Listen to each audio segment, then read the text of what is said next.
Well, hello and welcome to another edition of Health Solutions with Shawn and Janet Needham, where Team Needham discusses everything healthcare.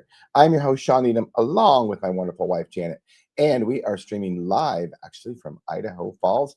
We're in Idaho Falls traveling on business, and we are super excited to have a big announcement today. This is a relatively new phenomenon that's happened in our lives over the last couple of weeks. I am writing a new book, and here is the book cover. And the name of the book is Lies I Learned in Pharmacy School and How to Escape the Grasp of Big Pharma. So if you would like to be updated on information, you can text lies to 833-495-3426. Text lies to 833-495-3426.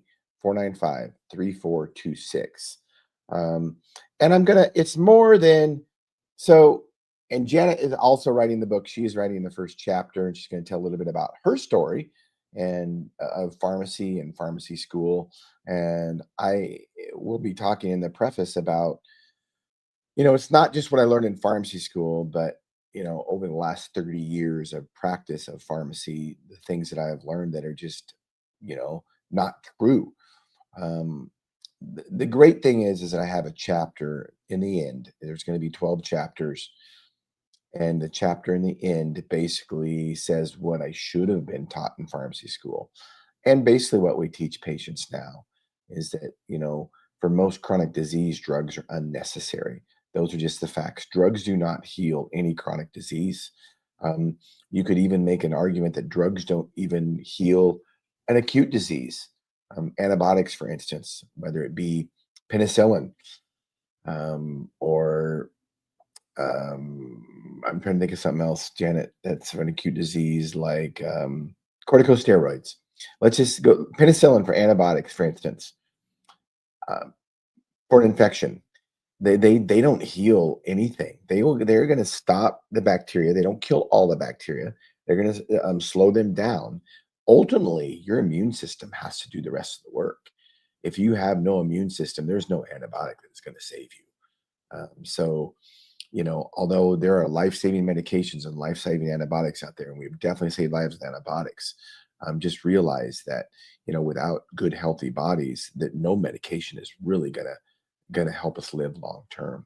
And the same thing goes for like corticosteroids. So like prednisone that they use for, acute inflammation, whether it be breathing problems in the lungs or whether it be arthritis, what have you.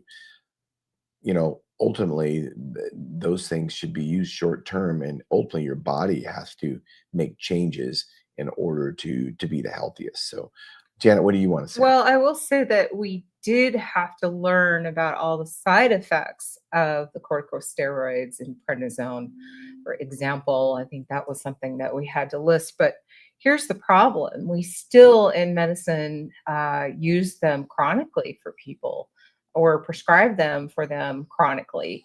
And we knew back then, I've been out of school well over 3 decades, and we've still continued that practice. So that's kind of concerning. I mean, there's times I think where it's appropriate, and then there's times where it's not appropriate. But one of the biggest things I think that gets left out and has been left out during most of our career, and I'm not saying all physicians were bad at this in the time that we first started, but we talked earlier this morning on our Instagram live about informed consent. And what that means is that when you have an illness and your physician or practitioner comes up with a treatment plan or a therapy, you should be informed of the benefits and risks of that therapy and if there's other alternatives available. But what we've been sold over time is things like it's safe and effective. What is safe and effective? Because really, honestly, when I'm talking to clients, we have to be in the real world, right? So I explain to them, even things that we need in our body every single day, if we have too little of it or too much of it, can be a problem. And water, for example, is one of those. So if you don't hydrate yourself enough, you can become dehydrated, and that can be an issue. If, for example, one of the times my mother was hospitalized and they gave her an IV and her lungs, I could hear her over the phone, her lungs were gurgling. And I'm like, Mom, have you been going to the bathroom? Has anybody taken you to the bathroom? Are you losing any water? And she's like, I'm not sure. So I had asked my sister, and sure enough, she was not urinating. So they were filling her full of water. And if they would have continued to do that, she would have died from too much water. So remember, we have to have that balance, whether it be, a natural thing that our body requires or not. It can be poison if it's too much, and it can be bad if it's too little. So I think we have to get back to some basics. And when you have a 10-minute visit with a physician or 7-minute visit and they're checking the box and they're not explaining things and their terms are just, this is all safe and effective, there's more to this story. We need to be informed. We need to ask questions. And if they're not willing to take the time to explain what the therapy is going to do for you and how it's going to work and what could be some roadblocks or side effects or problems along the way, we should fire these individuals. It's part of their job. Yeah, for sure. And when it comes to safe and effective, one thing that Janet wants to always talks about, because it's a big passion for her and me as well, is birth control pills. You want to talk about birth control pills being safe and effective? Oh, yeah. So that was one of the things that was just a blip through college. Like it was just a little, how great this was. And we learned that, we went to low dose birth control because we found that there was problems with the synthetic estrogen. So we went to low doses, right? And all we heard was safe and effective. And when you counsel patients, you might talk about, a little upset stomach and how long it took to be effective, and what could happen if you missed a dose or took an antibiotic. But really, the problem with these types of therapies is that synthetic estrogens put you in a chemical menopause. So nobody talked about what happens to your body when you don't have your natural endogenous hormones.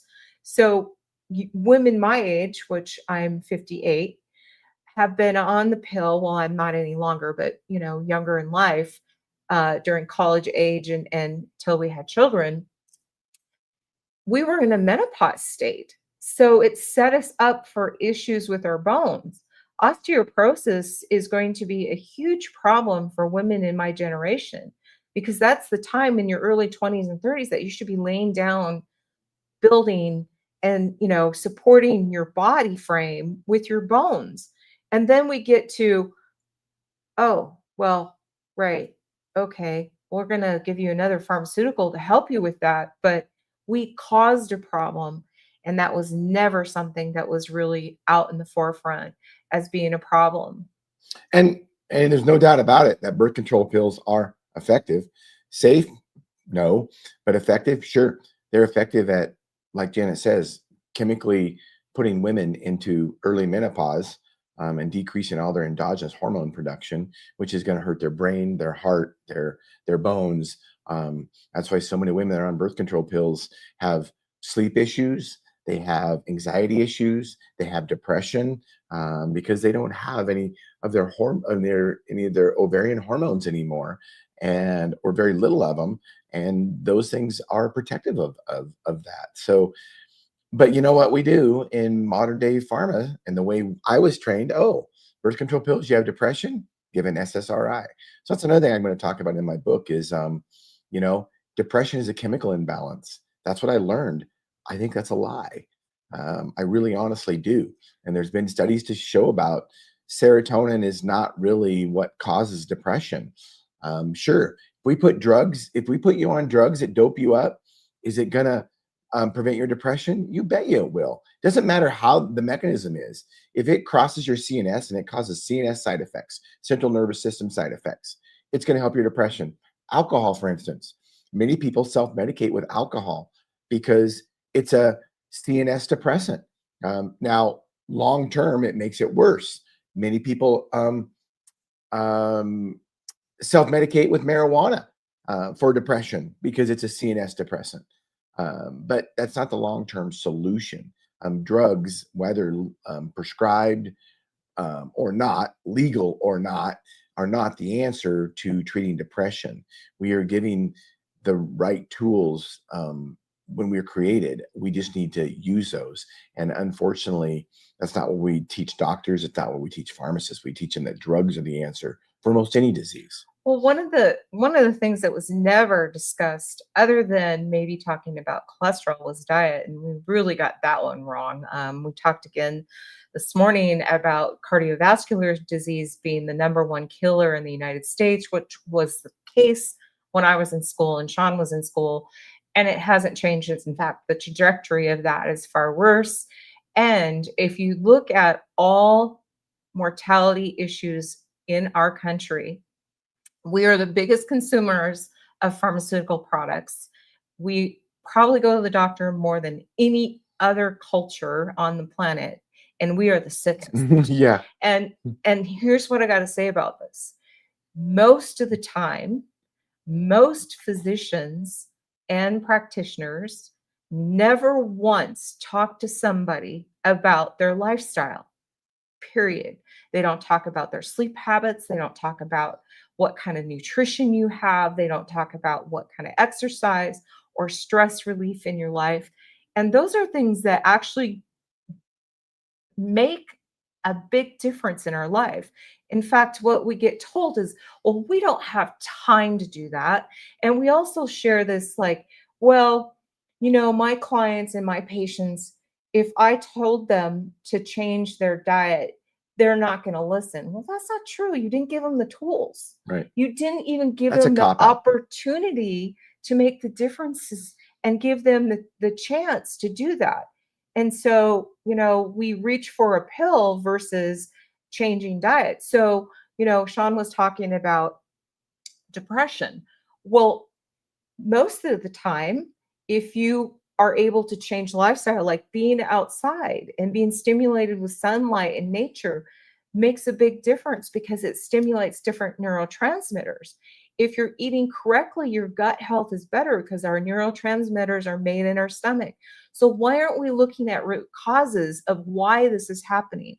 And I'm not saying there might not be short term appropriate times, but we reach for the tool in the toolbox of big pharma before we ever go to lifestyle.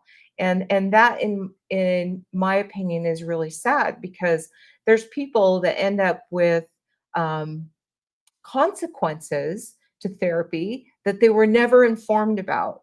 They never were given a choice. They just followed, this is what I was told, so I'm going to do that. And they followed that very well, which is kind of contrary to what a physician is saying or practitioner is saying is when their clients won't do something. That's not true. When my dad was told stop smoking, he stopped. When he was told by his doctor, this is bad for your health and this is why, he listened and he did it. So my point is if we are going to make people in the United States healthy again, the movement of health, we need to look at how we live day to day. Big pharma does not change that. And just realize that, like Janet said, the MAHA movement, Make America Healthy Again, you don't look to the government to change your health. It's not going to happen. And although I think, doctors and pharmacists, that's why we're doing this, um, it's our job to educate people and empower them to take charge of their own health.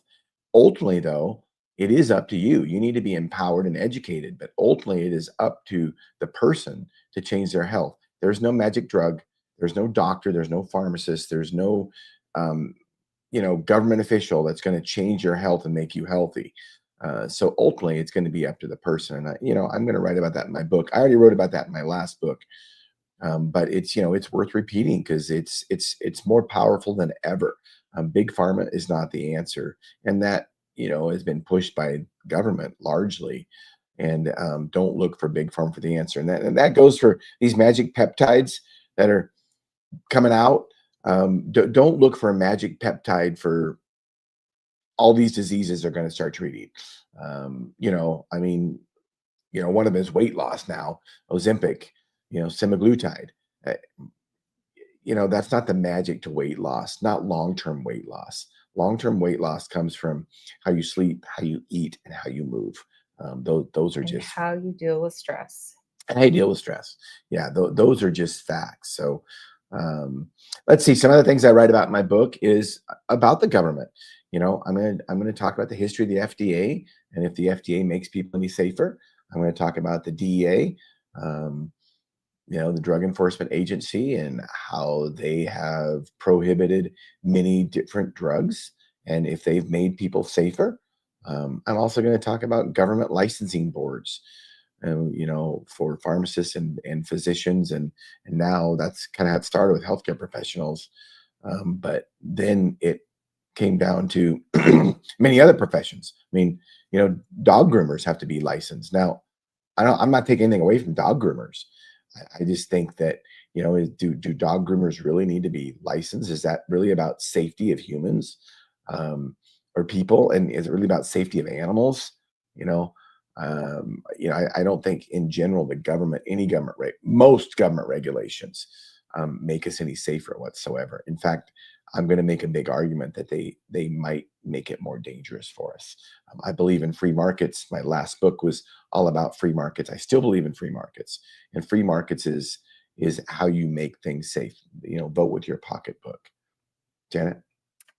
Right. So, a few other things that Shawn and I talk about. I don't know if we did this morning here, but um, the first the first lie I think we caught on to was the pharmaceuticals for statins, like Mevacor. I think was one of the first ones. Then you had Crestor, and there was several others that followed through. But we were taught this study about how we were supposed to eat high carbs, low fat, and low fat proteins. And this was going to be the savior of cardiovascular treatment for patients. So we told them, eggs are bad for you, bacon's bad for you, steak is bad for you. I can go on and down the list. But really, only about 20% comes in from our diet. That was never discussed. It was all about, as many carbs as you could consume and then put people on statins. And here's where it really goes wrong. Everybody's put on statins, but still people are dying at alarming rates. So even today, we're what, four decades in, and people still are dying from cardiovascular disease who are already on statins. Then we say, well, okay, well, we got to lower that cholesterol even more and more and more. But really, what is happening in this chronic illness is inflammation. And inflammation at the cellular level is not the culprit of cholesterol, because cholesterol has to be in every cell. We need it. It's a requirement. We need it for our brain. We need it for development. When we're born, our mother's milk has tons of cholesterol. An egg for a baby chicken has tons of cholesterol in it. So you got to debunk this a little bit, right? Well, now, if we aren't treating the inflammation, that process keeps going. But at the cellular level, it's too much glucose sitting there, and our body is becoming resistant to insulin. That was never discussed, not No, once. not once did I learn about high insulin levels. In fact, all I learned about was insulin can treat diabetes, whether it be type 1 diabetes, which, type 1 diabetics have a lack of insulin. Type 2 diabetics, which when I was in school, only 20% of the population of diabetics were type 2. Right. Now, 90% of diabetics are type 2, which means it's caused by their lifestyle. And many of the times they're put on insulin. And insulin, they already have plenty of insulin. And so we give them more. And insulin is like, it's like putting gasoline on a house fire. That's, their problem is not lack of insulin. Their problem is too much glucose, creating too much insulin, and they're not responding appropriately. The answer is don't eat carbohydrates. Type 2 diabetics should not eat carbohydrates, and they should fast longer. They should eat less and they should fast longer. And their glucose will come down and then their insulin will follow. But that's not what we're taught. We're taught to treat a number, get their glucose down. The quickest way to do that, there's no doubt about it, is to give insulin. Insulin's going to lower their blood sugar faster than anything, even fasting. But it's not fixing the problem. It's creating more problems long term, including increased risk of cardiovascular disease, everything that comes along with diabetes, because they're not fixing the root cause of the problem. They're just treating the symptom, which is high glucose. That's true. And I do want to stream this because Seth this morning says, can't wait to hear the news. So he's one of our listeners. I don't know if he's listening now, but he put that comment in earlier. So thank you for putting that comment in, Seth. Hope you're listening now. If you are, please comment. Let's see, another chapter in my book that I want to write about, or that I want to. Oh, Wayne Bailey. Let's see. Hey, Wayne, how are you doing? Thanks for watching and commenting. So another chapter that I'm going to be writing about in my book is, and there's so many topics, by the way. There's so many topics I wanted to write in there, but I had to break it down into 12 chapters. So I wanted to have a full chapter in there. Wayne, my announcement is my book. I'm writing a new book, Wayne. And there's my book, Lies I Learned in Pharmacy School and How to Escape the Grasp of Big Pharma. So if you want information on my new book and to keep up with it, text LIES to 833-495-3426. LIES to 833-495-3426. One of the things is sunscreen. Sunscreen prevents skin cancer. And this is something I've really had to learn over the last few years. That's why I can't say all this stuff I necessarily learned in pharmacy school. I did learn in pharmacy school that sunscreen prevents skin cancer, but I'm not so sure anymore. Skin cancer is more prevalent than it's ever been over the last 50 years. Yet, we've been taught to use sunscreen the last 50 years. So it's kind of like statins. They supposedly work to decrease cardiovascular disease. So everybody has a statin, but cardiovascular disease is at an all-time high. So they're not working. I think the same thing about sunscreen. I think our bodies, if you give our bodies the right input, and you acclimate yourself to the sun, if you live in northern latitudes like we do, you don't want to go down to Hawaii in January and be out in the sun for 3 solid days and expect not to get sunburned. But I will tell you, our story is that when we've cleaned up our diet, we don't sunburn. I don't use sunscreen at all anymore. Janet would have to if we, go out early in the season. Obviously Janet's light complected. She's Norwegian, so. But I think the biggest thing is that we were just told to totally avoid. Now I know we're going to hear some comebacks on this, Pushback. But for me, I didn't realize how different my skin changed after we cleaned up our diet and the amount of time, and like Shawn says, the exposure. And I have to be real. Like, I'm not going to be able to be out in the sun all day in Hawaii. I'm not going to be able to be there to acclimate to that. So you do have to use clothing to cover up after a certain point. But the lie that we had to use these chemicals is just sad.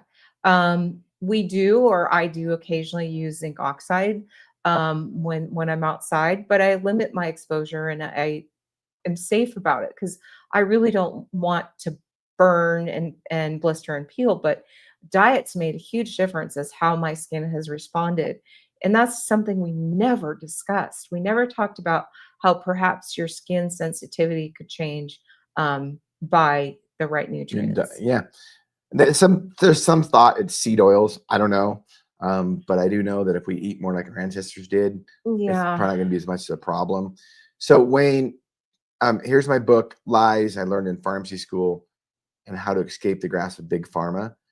Wayne, it's how to text in for updates. It's scrolling on the bottom.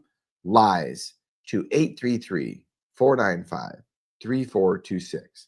Hope that helps. So it's scrolling on the bottom if you want to text in for updates. So my plan is to have it released in December of 2026. So December of next year. So we're working on finding a publisher. My last book, I self-published this one, and it was a #1 seller on Amazon. And it was great timing. It was the beginning of COVID when my book came out. So it was perfect timing. I think this book is perfect timing. COVID exposed the system for what it is, our healthcare system for what it is, that it's not really helping people. And a lot of people don't trust big pharma. So I think, putting a book out as a pharmacist that doesn't believe in big pharma and the lies I was taught in pharmacy school is a very powerful thing right now and much needed, because people are looking for alternatives. And so I talk about alternatives in there. There's no magic necessarily, or not. There's not any magic. We were created with all the tools we need to stay healthy. And guess what? Drugs are not long term, are not in that equation. So I do have a section on hormone replacement. There's a lot of lies we were taught about hormone replacement. And we weren't taught really a lot about the benefits, but a lot about the risks of hormone replacement. And of course, in 2002, then the WHI study, the Women's Health Initiative study came out, and many women went off hormone replacement because it was so dangerous, supposedly. Now, 20 plus years later, that's been debunked. Of course, Janet and I have been talking about the study being a bad study anyway for the last 20 plus years. So it's a good time for it to come out. And I will say that, a lot of this information that Janet and I have been disseminating over the last 6 years on our podcast, it's finally all of a sudden where there's just a big movement of people with the Make America Healthy Again movement that realize that big government, big insurance companies, big pharma, they're not really going to fix their health. It's ultimately, we have the tools. We just need to be educated and empowered to take charge of our own health. Well, that's the purpose of doing a podcast and writing books and putting information out there, is that the moral of it is, if you are given the tools, then you can make better decisions for yourself. And we have been following different providers over the years and have seen impacts on a personal level for many people by changing lifestyle. We drop Shawn Baker's name quite often. He was an MD, or still is, but orthopedic surgeon out of New Mexico. And he started changing how he approached his clients. He started his clients on a ketogenic diet. That was what he started doing to help increase his health. And he found over 70% of his clients, if they listened and changed their diet, did not need some form of an orthopedic surgery. So that to me is just staggering. We have been watching Healing Humanity, which is going to come out on a series in 2026 on Netflix. And it covers people across the United States that have changed their lifestyle with food, diet, exercise, and it's impacted them in just amazing ways. But that's not the story that big pharma or big government and insurance wants people to share. We've talked to Dr. Jack Wolfson out of Scottsdale, who will be writing the forward in my book, by the way, who is a cardiologist. That same thing. He started seeing things like Shawn and I, that hey, these treatments are not working like we thought they would. So he changed how he practiced, and he is making, with his group of people, some big strides in how to help people heal and become healthy. We have Dr. Nelson out of Florida, Dr. Kiltz, who's what is the name? The Lion. I can't remember. Lion Dr. Kiltz. He's been on our podcast. Yeah. Kiltz. He believes strongly in an animal-based diet, carnivore-based diet. Yeah, but my point is, they are doing this with people's lifestyles. They are doing a lot of good work And if you change your lifestyle, then you don't have some side effect down the road. I mean, we touched on birth control pills. And, one of the things we talked about was osteoporosis, or, depression. Well, gosh, there's other alternatives to things out there that aren't being discussed. And so doing these podcasts and giving you places to go or things to listen and consider puts you in the driver's seat to ask the questions you need to and try to sift through and decide what tool is going to work best for you in your life. Absolutely. Our goal, as always, is to educate and empower individuals to take charge of their own health. My last book was no different. Sickened How the Government Ruined Healthcare and How to Fix It. And my new book coming up, Lies I Learned in Pharmacy School and How to Escape the Grasp of Big Pharma, is no different. It is a tool for you to educate you and empower you to take charge of your own health, so you're not relying on big pharma, which is, disempowering. So stay tuned for updates. If you want updates texted to you, text LIES to 833-495-3426. Thank you so much for watching Health Solutions with Shawn and Janet Needham. We appreciate you guys. Please share this with anybody that you think might want to hear it. Let's see. We have one. Oh, Wayne, we have one comment I like putting up comments. I'm retired military. I believed everything they said. I no longer believe anything from them. Thank you for your education. I agree with you 100%. I don't trust them at all. Thank you, Wayne, for that comment. And thank you all for tuning in to Health Solutions with Shawn and Janet Needham. Tune in Monday to our regularly scheduled podcast, 12:30 to 1:30 Pacific Standard Time. Thank you.